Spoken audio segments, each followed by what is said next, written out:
Eu gostaria que você abrisse sua Bíblia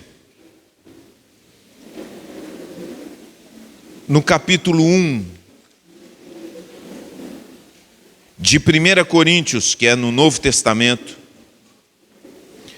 E hoje nós vamos falar sobre loucura.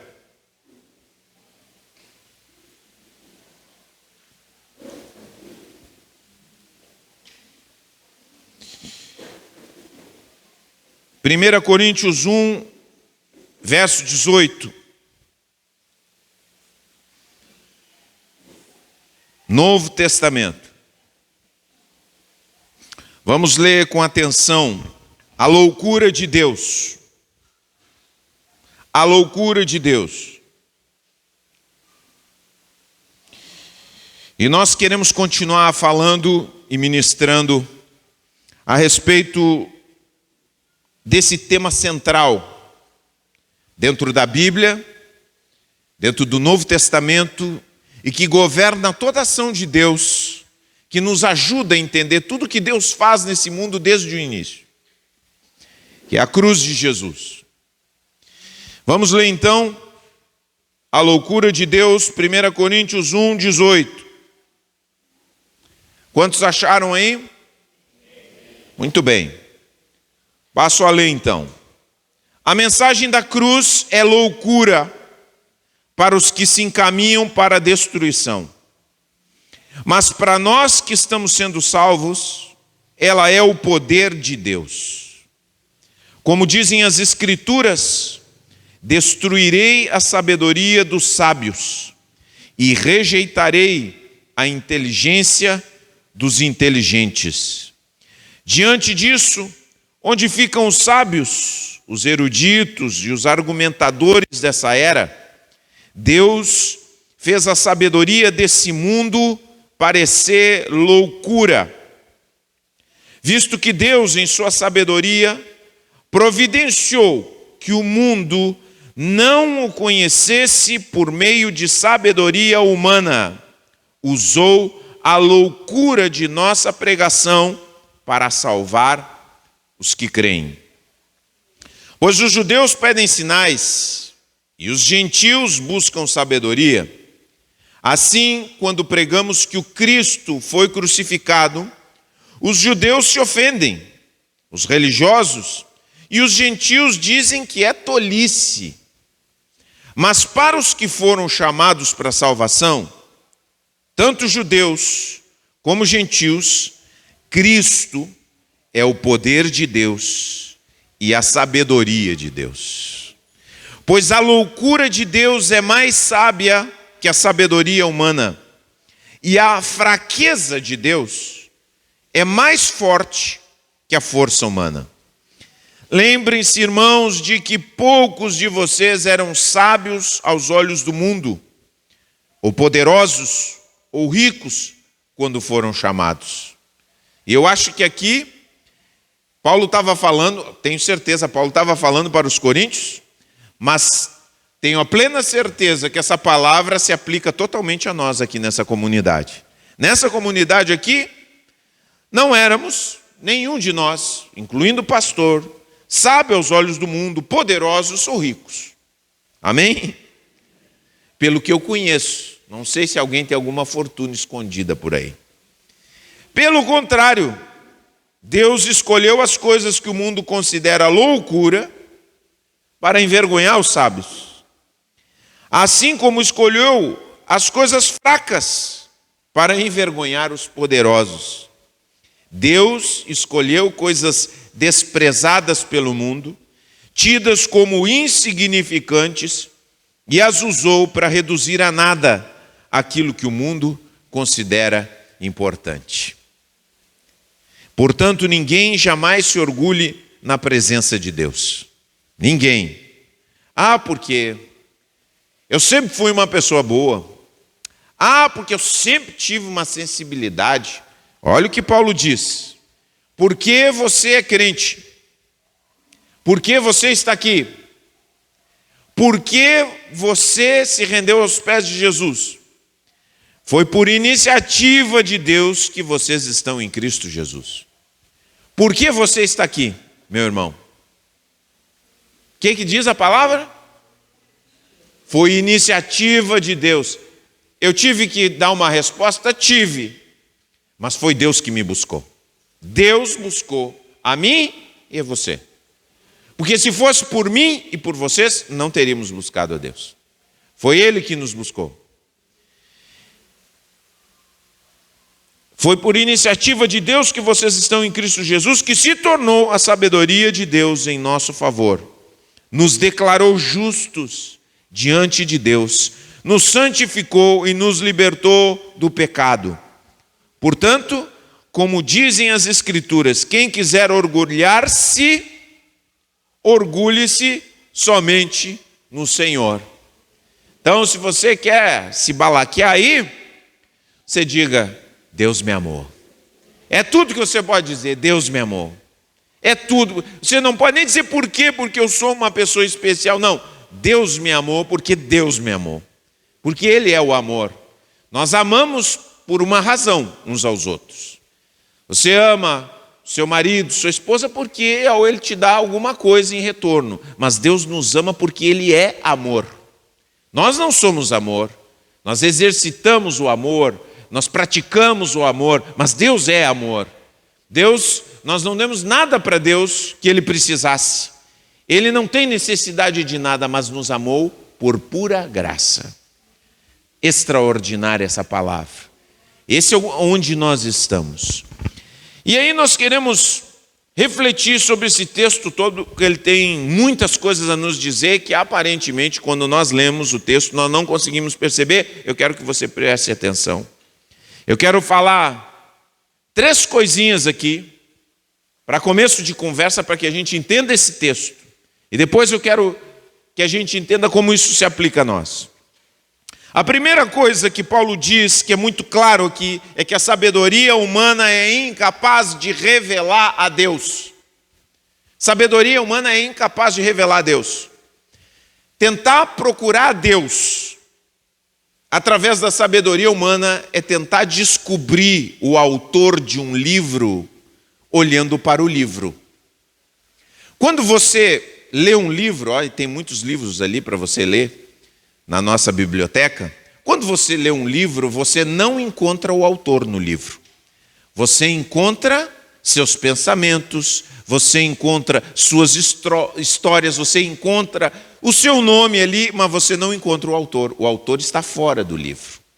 Da mesma forma, quando nós pensamos na criação de Deus e no universo, nós encontramos as pegadas de Deus, nós encontramos os sinais de Deus ali, nós encontramos o jeito de Deus agir, mas nós não encontramos na criação. Deus está para além da criação. Por isso que uma pessoa estudando ciência, ela jamais vai dizer: eu encontrei a Deus no laboratório, eu encontrei a Deus no microscópio, porque Deus está para além do universo criado. Para que uma pessoa possa descobrir a Deus, ela precisa que Deus se revele a ela. É preciso que de fora venha a iluminação. E vejam só, por que Paulo diz isso?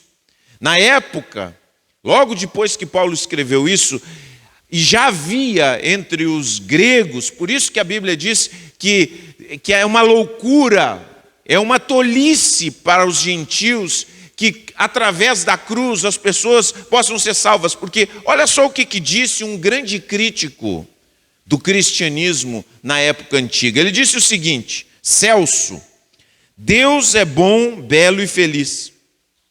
Portanto, esse é um sábio daquela época. Portanto, e ele está criticando o cristianismo, o evangelho aqui. Portanto, se descesse até os homens, isso exigiria uma mudança para ele. Uma mudança de bom para mal, de belo para feio, e de feliz a desgraçado, de melhor para pior. Quem escolheria tal mudança? Essa é a crítica de Celso. Essa é a mentalidade que os gregos, que os gentios olhavam para o cristianismo e olhavam para a fé. Como Deus ia se rebaixar dessa maneira? Então vejam que pelo raciocínio lógico, pela maneira de entender humana, o ser humano não consegue alcançar o que Deus fez na cruz, o que Jesus fez na cruz, porque para eles é uma loucura que Deus venha se tornar homem. Só que tem uma explicação, e essa explicação está além do entendimento, é que Deus nos ama muito. Deus nos ama muito. Então a sabedoria humana é incapaz de revelar a Deus. Agora não eram só os gregos que olhavam para o evangelho como uma pedra de tropeço. Paulo diz também que os judeus se ofendem. Quando se dizia que Jesus era o Senhor, os judeus se ofendiam. E por que os judeus se ofendiam? Os judeus esperavam um Messias, um Cristo, um Salvador político. Eles esperavam um homem que arregimentasse um grande exército, que levantasse dentre os judeus uma poderosa organização militar e depusesse todo o poder humano que existisse, que derrotasse Roma. E o que nós vemos no Evangelho em Jesus, que diz e proclama que é o Cristo? Nós vemos Jesus morrendo na mão dos romanos, aqueles a quem os judeus pensavam, se o Messias vier, ele vai pisotear eles. Se o Messias vier, e quando ele vier, ele vai trucidar eles, ele vai fazer picadinho deles, e vai sentar num trono, e vai reinar com força e com violência. Só que eles esqueceram de ler Isaías 53, que nos diz que ele tomou sobre si as nossas transgressões, que ele levou sobre ele o castigo que nos traz a paz. Eles não conseguiram discernir nas Escrituras que o Cristo viria a sofrer. E tanto é assim que logo depois, vejam só, logo depois que Jesus morreu na cruz, apareceu duas figuras em Israel. A primeira delas foi Teudas, em 45 depois de Cristo, e ele convenceu milhares de judeus a segui-lo, porque ele prometia que abriu o Jordão como Josué fez. E o que aconteceu? Fracasso, decepção. Mas não bastou isso. 9 anos depois, um profeta do Egito persuadiu 30.000 pessoas entre os judeus a que o seguisse até o Monte das Oliveiras, onde Jesus frequentava. E ele prometia que ia derrubar os muros de Jerusalém, através das suas proclamações. Mais um fracasso, porque os judeus esperavam que algo acontecesse de violento, de pomposo, e aqui nós vemos aquilo que Jesus proclamou: a violência e o militarismo jamais implementarão o reino de Deus. Paulo está dizendo que a palavra da cruz é um escândalo para os judeus, porque os judeus esperam que a violência e o militarismo sejam capazes de implementar o reino de Deus. Não serão capazes. Muitas vezes, quando nós estamos sofrendo na sociedade, com problemas que não se solucionam, nós olhamos e esperamos que poderes de violência e de contenção resolvam os nossos problemas. Mas o cristão, esse é o mundo, o cristão que vive debaixo da sabedoria de Deus, que para o mundo é loucura, não confia na violência nem no militarismo para resolver os seus problemas, porque ele sabe que violência e militarismo não vão instalar o reino de Deus nessa terra. O que eu estou dizendo? Que não tem que ter polícia? Que não tem que ter militar? Não é isso que eu estou dizendo. Eu estou dizendo que as questões espirituais, o reino de Deus, não se mistura com violência e militarismo. Era isso que esperavam os judeus. E Jesus foi um fracasso para os judeus. Mas foi um fracasso para os judeus, mas a vitória de Jesus se estabeleceu ao longo dos séculos. Quando passaram os séculos, quando houve liberdade religiosa, a comunidade cristã era abundante. Como acontece na China, proibiram o comunismo, na China proibiu o cristianismo de existir. E muitas pessoas têm medo do comunismo, que o comunismo vai acabar com o cristianismo. Ninguém pode acabar com o reino de Deus. Nenhum ser humano vai acabar com o reino de Deus. Nenhuma pessoa tem essa capacidade, porque a fraqueza de Deus, o Cristo morto na cruz, frágil e muitas vezes transfigurado nessa fragilidade do povo de Deus, incapaz de se defender tantas vezes na história, é muito mais forte do que qualquer movimento na história humana para derrotar o cristianismo, porque a fraqueza de Deus é mais forte do que qualquer fortaleza dos homens. Que seja a violência, que sejam as bombas, que seja o poder humano, não derrota, porque não derrotou no passado. Os cristãos se reuniam nas catacumbas. Os cristãos se reuniam em lugares escondidos. Os cristãos iam de casa em casa. Os cristãos sem Bíblia. Gente, não havia Bíblia naquela época. Não haviam recursos, não haviam livros para instruir, apenas com a palavra da cruz. Apenas com a mais simples declaração do Evangelho, passada de boca em boca pelo poder do Espírito Santo, que ele prometeu conduziria a toda a verdade. É por essas maneiras que a loucura da cruz triunfou. E Paulo fala e declara aqui, é uma decepção para os judeus, é uma decepção para os gregos, mas é o triunfo da loucura de Deus nesse mundo. Aquilo que impressiona os homens, irmãos. Gente, vocês que estão aqui, aquilo que impressiona os seres humanos é incapaz, e nós precisamos entender isso. Nós precisamos nos apegar a essa simplicidade. Aquilo que impressiona os homens é incapaz de gerar frutos espirituais. A única coisa que é capaz de gerar frutos espirituais em mim e em vocês é a mensagem da cruz.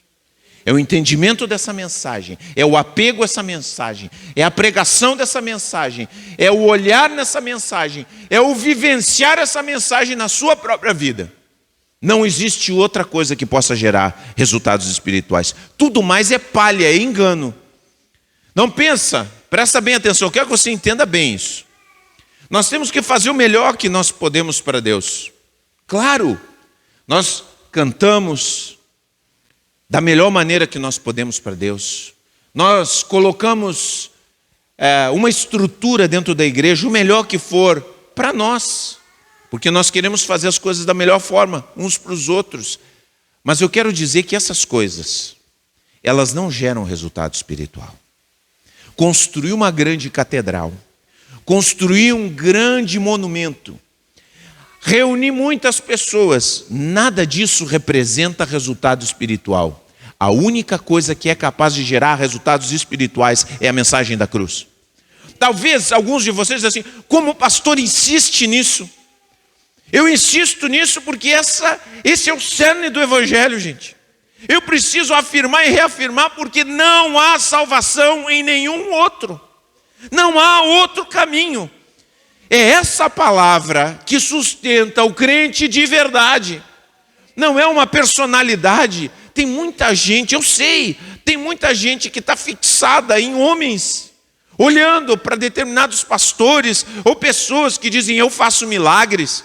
Você vê que existem muitas igrejas que a pessoa aponta para si mesmo. Aqui nós fazemos milagres. Ora, nós apontamos para Cristo, porque esse é o único. E da onde vem a salvação para nós? Tudo isso parece loucura. É claro que mexe com os seres humanos. É sabedoria para os seres humanos se colocar a foto do pastor e da pastora lá na frente, com a mão estendida. Olha que bonito, você ia ficar orgulhoso talvez. Olha o pastor e a pastora lá fora, uma foto bem bonita deles, né? Com as mãos estendidas, olha que poder espiritual aí e tal. Mas não é isso que vai trazer resultado espiritual, isso é vaidade, isso é palha. Isso é bobagem. Isso é humanidade. E nós precisamos da palavra da cruz. A mensagem da cruz foi que edificou inúmeras e inúmeras comunidades e continua sendo assim. Então nós precisamos ter muito presente que aquilo que impressiona os seres humanos é incapaz de gerar frutos espirituais. Pode gerar frutos, mas não frutos espirituais, mas não verdadeira transformação, mas não verdadeiro discipulado. E por isso nós precisamos nos apegar naquilo que é chamado por aqueles que não conhecem a Deus como a loucura de Deus. Olha, gente, você olha aqui quando Paulo fala, ele diz que Deus escolheu coisas fracas. Deus escolheu coisas fracas. Ele até fala coisas. Pessoas fracas sou eu e vocês. É ou não é? Somos fracos. Deus escolheu Israel. Você olha para Israel na Bíblia e diz, Israel hoje é uma potência. Israel era um pedacinho de terra que equivale a 1/3 do Rio Grande do Sul, espremido entre as grandes nações poderosas, Assíria, Babilônia, Roma, Grécia, Pérsia, invadida a todo momento. Os filisteus que dominavam vinham lá de outro lado, lá do oeste, dominando a construção de armas com ferro, oprimiam os israelitas. Essa nação teimosa, Deus escolheu coisas fracas, vulneráveis. E Deus disse, eu vou defender vocês. Eu vou conservar vocês. Eu vou abençoar vocês no meio desse fogo cruzado. Coisas fracas, coisas insignificantes. Deus escolheu para essa mesma nação Davi. Quem era Davi, gente? Davi era um grande? Não. Davi era o caçula de uma família de guerreiros. E o pai tinha colocado ele a cuidar das ovelhas. Vai cuidar das ovelhas. Você sabe que quem cuida de ovelha fica com um cheirão. Quem é que já comeu carne de ovelha aí? Quem come bastante carne de ovelha, olha, fica com uma murrinha, misericórdia. Você sabe disso, né? Sabe disso aí. Quem cuida, então você imagina Davi. Esse é Davi.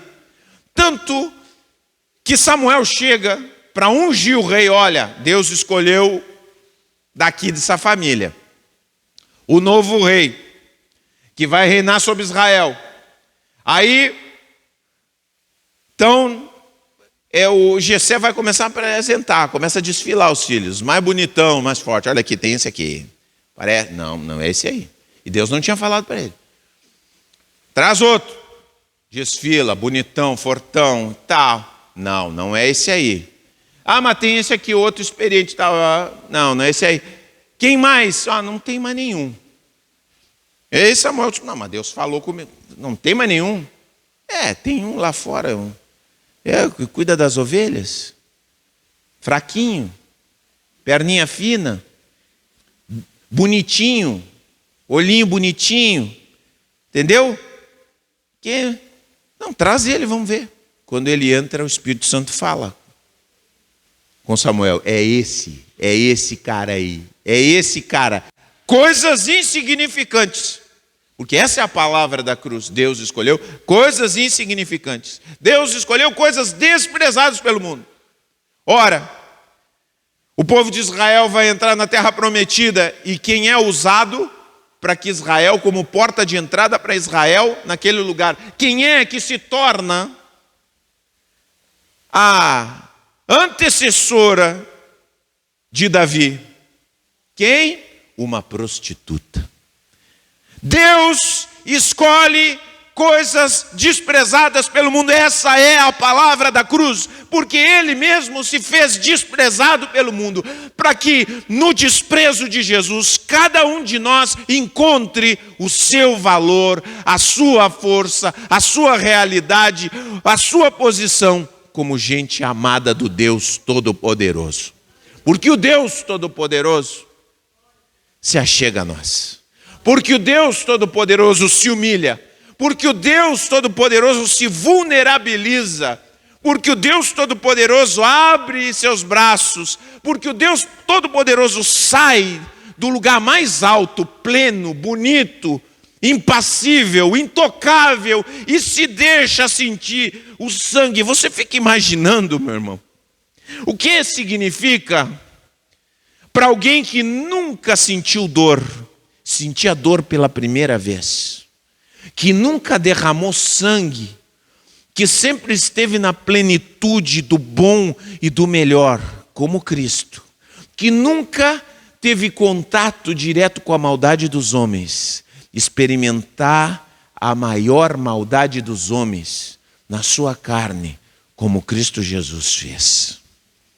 Essa é a loucura para Celso, é a loucura para os homens, mas é um motivo de salvação para nós. Jesus também foi considerado louco. Jesus também foi considerado louco. Todo mundo aqui, e as pessoas no mundo aplaudem Jesus. Todo mundo respeita Jesus. Mas quando as pessoas são convocadas a viver como Jesus, elas começam a arrepiar. Elas não querem, elas acham muito bonito Jesus, como uma história para ser contada, mas não como uma vida para ser vivida. Ora, Jesus vivia com gente de reputação duvidosa. Você vive com gente de reputação duvidosa? Você vive no meio de gente com reputação duvidosa? Sim ou não? Glória a Deus. Glória a Deus. Graças a Deus. Aí daqui a pouco alguém que anda com você diz: ô irmão, o que é isso? Está falando de mim? Mas Jesus vivia assim. Quer dizer, um mestre não andava com gente de reputação duvidosa. Um mestre andava com alunos. Os melhores alunos andavam com os rabinos. Não era qualquer gente. Os rabinos não se envolviam com gente comum, muito menos com publicanos, muito menos com prostitutas, muito menos com mulheres. E muito menos receber sustento de mulheres, como fez Jesus. Jesus era olhado como louco por causa disso. E não só por causa disso, até por causa da cidade onde ele era. Jesus nasceu em Belém para cumprir a profecia, mas foi viver em Nazaré. Nazaré era uma cidade assim, não vamos nem falar nome de cidade aqui, senão podemos ofender alguém. Diz uma cidadezinha aí, gente. Diz uma, me ajuda aí. Eu tenho medo. Se eu vou falar aqui, gente, capaz de alguém se ofender, mas vamos imaginar uma cidadezinha pequenininha. Pensa uma cidade que não tem nada.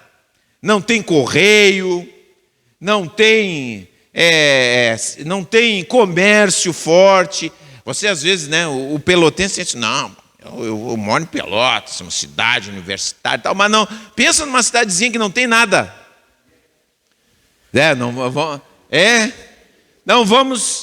Você só imagina uma cidadezinha.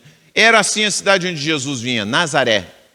Tanto é que um futuro discípulo de Jesus chegou e disse assim, quando disseram: olha, o mestre é de Nazaré, pode vir alguma coisa boa de Nazaré?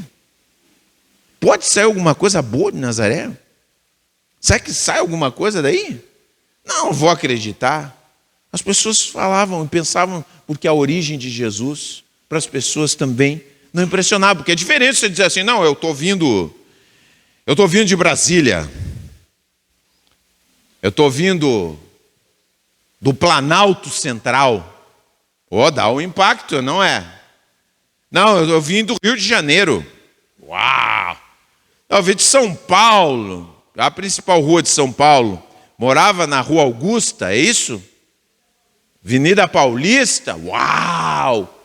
Não, Jesus chega e diz assim: não, eu vim de Nazaré. Está entendendo? Como é que é? Loucura para os seres humanos. Qual é a pretensão desse homem? E não só isso, Jesus relativizava a importância dos rituais dos principais religiosos.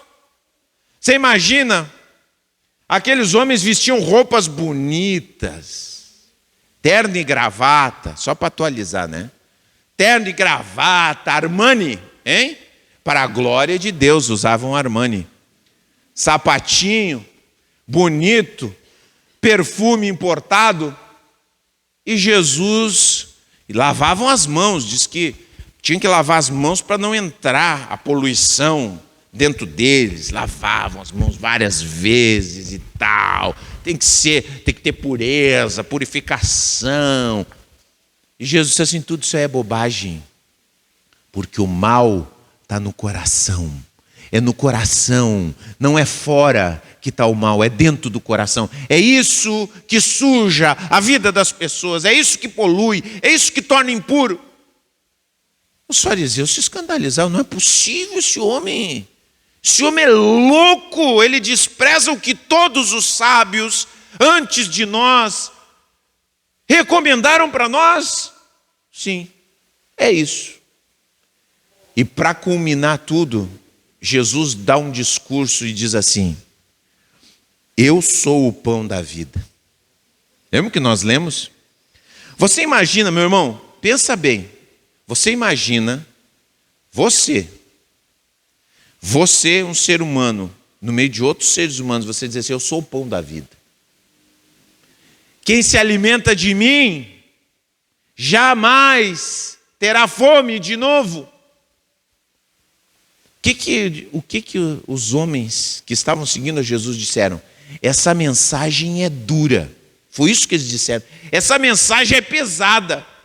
Nós aceitamos e podemos até engolir que tu é um grande mestre, mas que tu é Deus. Isso é uma loucura. Jesus foi tido como um louco para a sua época. Mas a Bíblia diz o seguinte, Paulo diz isso, então, a loucura de Deus é mais sábia que a sabedoria humana. Amém? Porque nós, presta bem atenção, nós olhamos, vemos as pessoas, vemos o mundo quando olha para a cruz, para as realidades de Deus, para as verdades espirituais, e dizem que é loucura. O próprio mundo não consegue reconhecer a sua própria loucura. Porque a gente olha para o mundo e a gente vê as pessoas usando outras pessoas e amando as coisas. Ninguém acha isso loucura. Vocês já se deram conta? Vocês já se deram conta que as pessoas têm... Isso é uma coisa que me escandaliza. Eu tenho um sonho de consumo. O quanto as pessoas são apegadas com as suas coisinhas. As minhas coisinhas. Como o seu Zé brinca com isso, mas a gente faz uma reflexão. Uma pessoa chega e perde seus bens e ela diz que perdeu tudo. Isso quer dizer alguma coisa. Uma pessoa que perde seus bens e diz que perdeu tudo, é porque ela não sabe o que é tudo. E quantas pessoas hoje, você pega um menino, uma menina, hoje em dia, quem é que quer compromisso? Será que é fácil encontrar um homem que queira compromisso? Ei, meninas, será que é fácil encontrar um homem que queira compromisso? Sim ou não?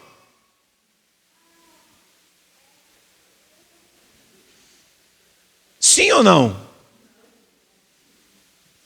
Não é fácil. Você está casada, diga graças a Deus por esse homem que Deus colocou na minha vida. Sério. Pega aí seu marido, seu obrigado, Senhor. Obrigado pela vida do meu marido. Não é fácil. Você acha que é fácil encontrar pessoas confiáveis nesse mundo? Você acha que é fácil encontrar pessoas confiáveis? Não é fácil. Por quê? Porque nosso mundo ama coisas e usa pessoas. Mas ninguém acha que isso é louco. Ninguém acha louco você abrir mão da sua família para enriquecer. Mas eu vou para aquela cidade lá, eu não vou ter tempo mais para o meu filho, eu não vou ter tempo mais para minha esposa, eu não vou ter tempo mais para o meu esposo, mas eu vou ganhar muito bem. Isso não é considerado loucura. Isso é considerado normal. Não é considerado loucura as pessoas arrancarem-se os cabelos nos grupos de WhatsApp por políticos. Por políticos. Pelo amor de Deus. Mas consideramos que Jesus é louco. Mas olhamos e a sociedade olha a mensagem da cruz como uma loucura ainda. Não temos mais gregos, não temos mais judeus, nós temos a nossa sociedade, que olha para a mensagem da cruz como uma mensagem para fracos. Bom, se eu tenho que admitir que eu sou um fraco, eu admito, eu sou fraco. Eu preciso de Deus. Como eu preciso? Como eu preciso? E fui salvo pela loucura de Deus. Agora, se fomos salvos pela loucura de Deus, nós somos desafiados por Deus, nós somos chamados por Deus para sermos loucos segundo o mundo. Amém, queridos? Eu quero te dizer isso. Eu e vocês, salvos pela loucura da cruz,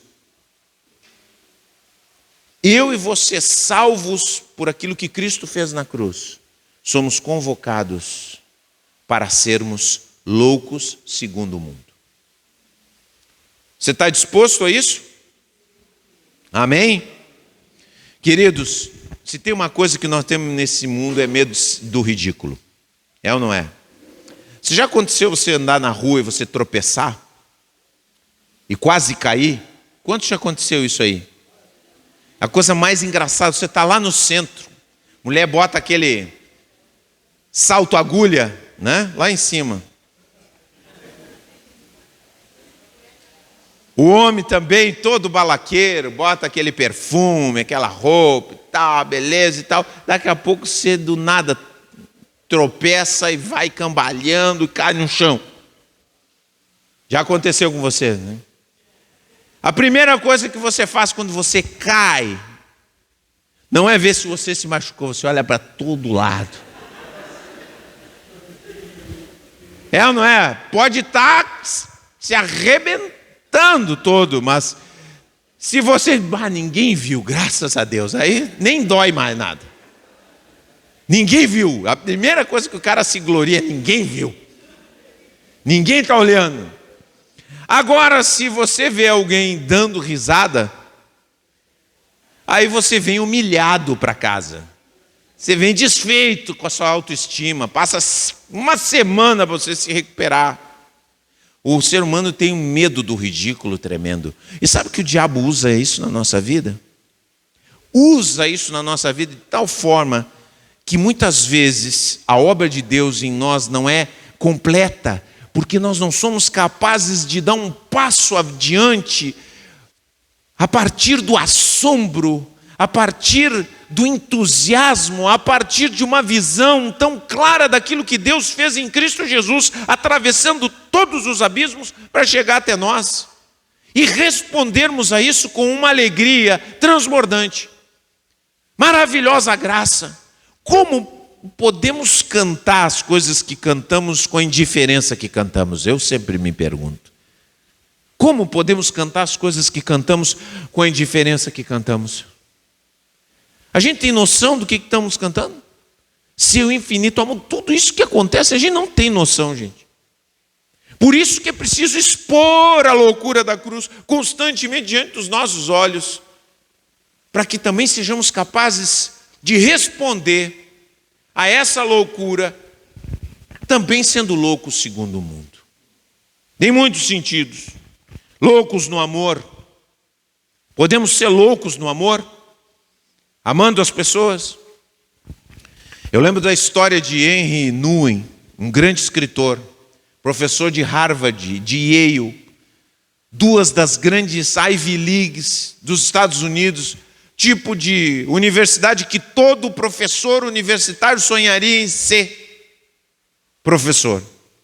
Ele abandona a cátedra dele nessas duas universidades importantes dos Estados Unidos, abandona sua carreira para trabalhar com pessoas com problemas mentais em um lar de recuperação.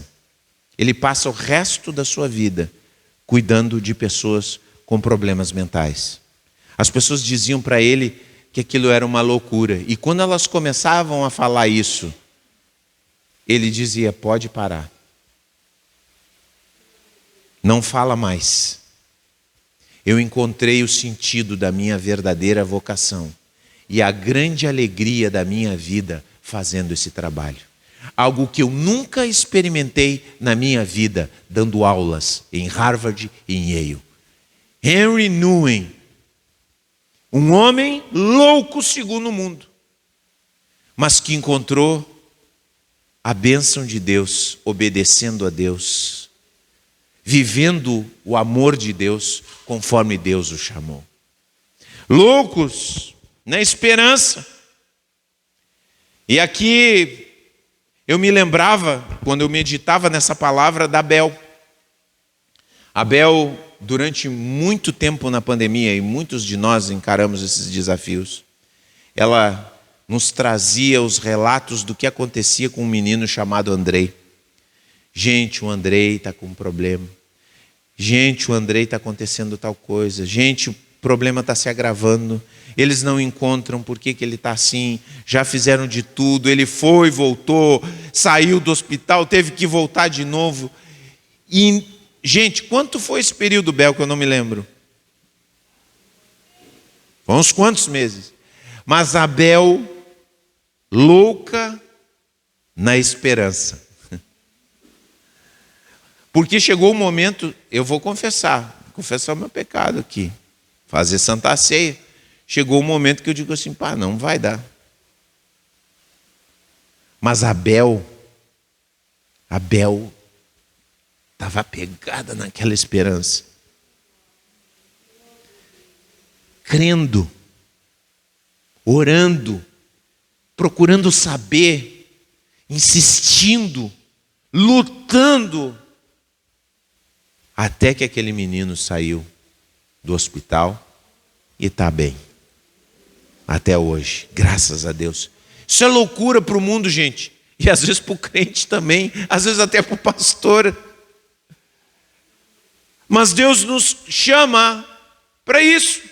A loucura da fé. Eu lembrei quando estava terminando o terceirão, meu filho está terminando o terceiro ano. E esse final é tão... porque todo mundo está pensando no seu futuro. E nós estávamos... Eu inclusive, eu fui orador da nossa turma e tudo. E depois da formatura teve a festa de formatura.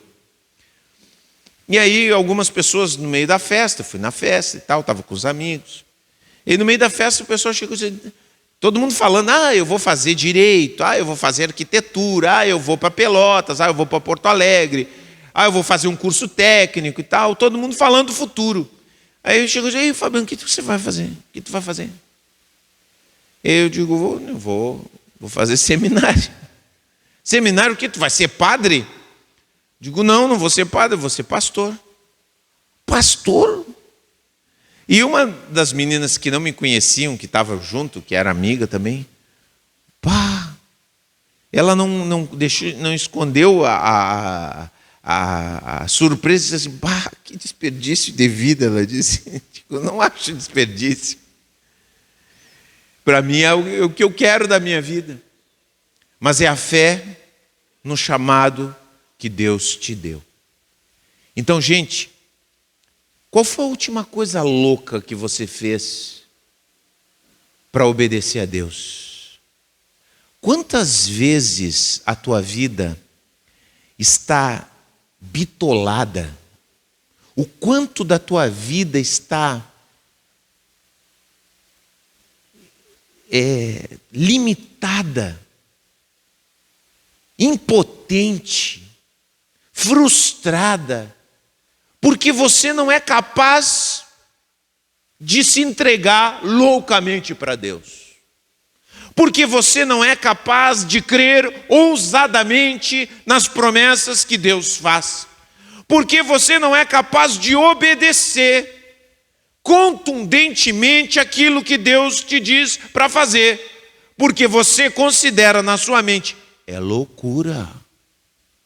Mas eu quero te dizer que se o Espírito Santo fala contigo, se Deus é bem claro naquilo que Ele estabelece para a tua vida, se a palavra concorda com os impulsos de Deus no teu coração, dá um passo à frente, vá adiante, obedeça, seja louco segundo o mundo, talvez segundo a tua família, mas seja ousado e vá em frente. Não fique o tempo todo da tua vida sentado, porque o que os outros vão dizer, vão rir de mim, vão considerar esta e outra coisa sobre mim, vão comentar pelas minhas costas. Porque a tua história e Deus e a tua vida é algo que compete só a ti. Compete a ti decidir. Compete a ti ir à frente, compete a ti ser ousado, compete a ti crer, compete a ti desprezar todas as ridicularizações, que temos esse terror. Vamos deixar todo esse medo que o diabo utiliza para nos controlar. O diabo não pode nos tocar, mas ele ri de nós. Ele ri de nós para que nós não avancemos. Ele ri de nós para que não tenhamos coragem. Ele ri de nós para que a gente fuja daquilo que Deus quer fazer. E eu quero te convocar em nome de Jesus, a que cada um de nós possa dizer: Senhor, eu estou disposto a ser louco segundo o mundo, mas sábio segundo tu, teu desejo, a tua vontade. Até quando nós vamos perder tempo levando em conta a tolice do mundo?